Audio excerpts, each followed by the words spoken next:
আসসালামু আলাইকুম। আজকে আমি আপনাদের মাঝে আরেকটি শিক্ষণীয় গল্প নিয়ে আসলাম।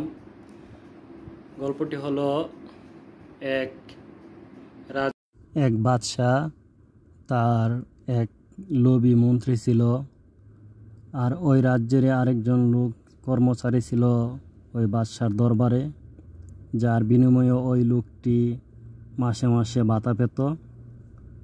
কিন্তু মন্ত্রী অভিযোগ করলো বাদশার কাছে যে ওই লোকটি তো কোনো কাজেরই নেই, সে তো আলস্য, সে ঘুরে ফিরে খাই দায়, মাস শেষে সে আপনার কাছ থেকে ঠিকই ভাতা নিয়ে যাচ্ছে, কিন্তু সে তো কোনো কাজেই লাগে না।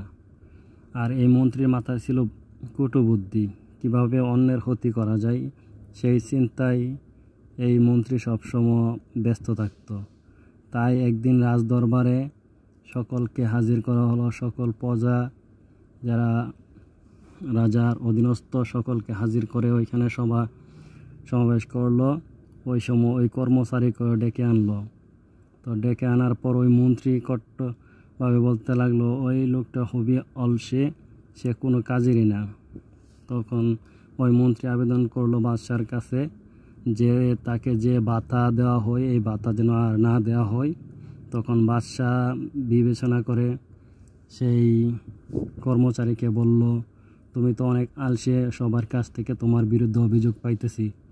তখন বাদশাহ বলল যে তোমার অল্প একটু যে ফসলি জমি আছে, ওই ফসলি জমিতে যদি তুমি 1 সপ্তাহের মধ্যে চারা রোপণ করতে পারো, তাহলে তোমার এই দরবারে যে একটা ভাতা পাইতা, তোমাকে এই ভাতাটা দেওয়া হবে। তখন দরবারে সবাই হাসতে লাগলো। সবাই বলতে লাগলো, এ যে দুর্গতিতে চলে, সে তো একটা কচ্ছপের মতো চলে, সে কীভাবে এত পরিশ্রম করবে। সবাই হাসতে লাগলো। তখন সে ঘরে ফিরে যায়, চিন্তা করতে লাগলো কীভাবে সে তার জমিতে ফসল দিবে। সে তো জমি কোনো দিন ফসল ফলাই নাই। তখন সে চিন্তা করলো, দেখি আমার ফসলি জমিতে গিয়ে। সে গিয়ে দেখলো যে ফসলি জমিটা অনেক দিন ধরে চাষাবাদ না করার কারণে পতিত পড়ে রয়েছে, অনেক শক্ত হয়ে গেছে। তখন সে কিভাবে ওই জমিতে ফসল দেবে চিন্তিত হয়ে গেল।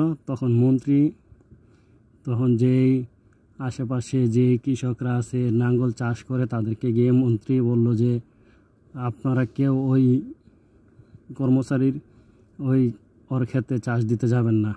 তখন সবাই বয়ে বলল, ঠিক আছে হুজুর, আমরা ওর জমিতে চাষ দিতে যাব না। তখন ওই কৃষক শুনতে পেল ওই লোকদের কাছ থেকে, ওই যারা জমি চাষ করে তাদের কাছ থেকে, যে ওই মন্ত্রী বলল যে জমি চাষ না করার জন্য। তখন ও একটা বুদ্ধি খাটলো, সে তার ছোটো ছোটো বাচ্চা কাচ্চাদেরকে বলে দিল যে আমার জমির নিচে অনেক স্বর্ণ মুদ্রা লুকিয়ে তো আছে, এই জন্য আমি এই জমি চাষ করি না।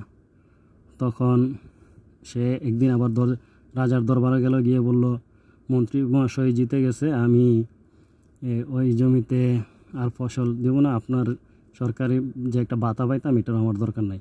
তখন ওই লোভী মন্ত্রী বলল যে বাচ্চারা যে বলি করতো যে স্বর্ণ মুদ্রা আছে, হয়তো এই মাঠের নিচে, এই জমির নিচে স্বর্ণ মুদ্রা আছে, আমি ওই স্বর্ণ মুদ্রাগুলো সত্যি সত্যি আছে। তখন সেই মন্ত্রী লোভে পড়ে ওর জমিগুলো চাষবাস করে দিল এবং ফসল উৎপাদন করলো, এবং কৃষক তার সেই ভাতা পেয়ে গেল।